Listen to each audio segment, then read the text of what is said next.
Sure, Montreal has built all these bike lanes, but do people actually use them? Well, according to new data, cycling mode share has almost doubled in the city in just 5 years. Back in 2013, bikes were used for just over 4% of trips in central Montreal. 5 years later, not much had changed. Skip forward to 2023 though, and we're up to almost 8% of trips being done by bike. The number goes higher, 11% for trips to work, which are often used as a benchmark for this because commuting data is easier to find in different cities. It's a little higher still, 15% for commutes by people who live and work in central Montreal. That's not at Dutch or Danish levels, where cycling is deeply embedded into the culture and infrastructure and accounts for 20, 30, 40% of trips that people take. But it's comparable to many other European cities, a little behind Helsinki and Vienna, but ahead of Dublin and Oslo, roughly. These numbers always depend on the area measured, though. In this case, central Montreal means the older, denser parts of the city with a population of 1.2 million, roughly lining up with the coverage of the metro. Montreal's suburbs also saw jumps in cycling, but they were starting from a lower point, so the mode share is still only in the realm of 1 or 2%. This mode share is the average across all of central Montreal, which covers 10 different boroughs and 2 independent cities. The latest data doesn't separate them, but we know that some are much better than others. The plateau is a dream for cycling and might be approaching 20% mode share if its past numbers have increased with citywide trends. Many other neighborhoods like Hochelaga and Maisonneuve are doing their best to catch up with the plateau. But then cycling downtown isn't as good as you'd expect, especially when there's a multi-year detour on the main east-west route. The neighborhoods west of downtown, like NDG, are progressing, but cycling isn't as established there as it is in the east. The independent town of Mount Royal, north of downtown, can be kind of a nightmare to traverse by bike. And everything tends to get worse once you get closer to a highway, regardless of where you are in the city. It'll be interesting to see the borough numbers and maybe make a video whenever the full data gets released. This jump in cycling corresponds with the election of the pro-cycling Projet Montréal, or Project Montreal party, to the mayor's office in 2017, although they'd also held power before in many boroughs, which also make a lot of decisions about infrastructure and street design. Over the next few years, we saw a bunch of new bike infrastructure. Most of the express bike corridors were installed or upgraded in that period, including this one, this one, this one, and this one. Lots of other neighborhood connections were made too, like this one and this one.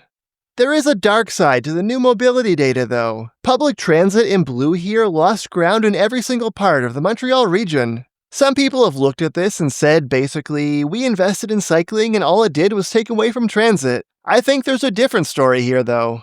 Transit use fell everywhere in Greater Montreal due to COVID. Whether because people were less comfortable in indoor spaces earlier on, they were no longer going to the same destinations, or because service got worse. In central Montreal, cycling, in green, increased enough to make up for that, and driving, in red, actually fell a bit. In the suburbs though, while cycling increased, it didn't increase enough to cover all the losses for transit, and so driving increased too. So cycling saved central Montreal from the increases to driving that happened in the suburbs. That's a pretty big deal, but it's also a unique situation. We'll have to wait another 5 years for the 2028 Transportation Survey to see if the bike infrastructure under construction now is able to take a bigger bite out of driving. Driving fell a little in central Montreal, but not a lot. All this data is from the ARTM, the Regional Transit Authority, and their Household Transportation Survey, which asks about all the trips people made on a normal autumn weekday. A lot of the data on mode share that you see out there comes from the census, which in most countries asks only about commuting. These transportation surveys are better but harder to come by because they're done separately by each city or metro area on different schedules. Cycling is up for all age groups except for those over 75. Critics often call bike infrastructure ageist, and it's true that age can be a barrier to cycling. But exactly when that starts depends on the quality of the infrastructure and how experienced you are on a bike. Here in Montreal, people in their 60s and early 70s are still climbing in cycling rates. Also, why isn't car infrastructure considered ageist? Nobody under 16 can drive here, and many older people can't or shouldn't drive either. In central Montreal, bikes are most used for work and leisure trips, kind of the opposite ends of the spectrum. They're least used for health-related trips. Possibly that's because people who go to the doctor most often are older and sicker. Shopping was also on the lower end. I wonder how much of this is cargo capacity versus shopping areas maybe being less accessible by bike lanes. We also have data on the length of trips. The median distance of a trip by bike in central Montreal is 2.25 kilometers. But that's point to point as the crow flies, so the actual travel distance is a little longer, let's say 3 kilometers. The median distance of a car trip is 3.75 kilometers, so again let's round that up and say maybe 5 kilometers of actual travel. That's surprisingly close. Obviously, some number of car trips are quite long, like visiting family living in the countryside. You're not going to do that by bike unless you specifically like bike trips. But the normal daily trips that people drive for aren't actually that long for the most part, especially in denser cities.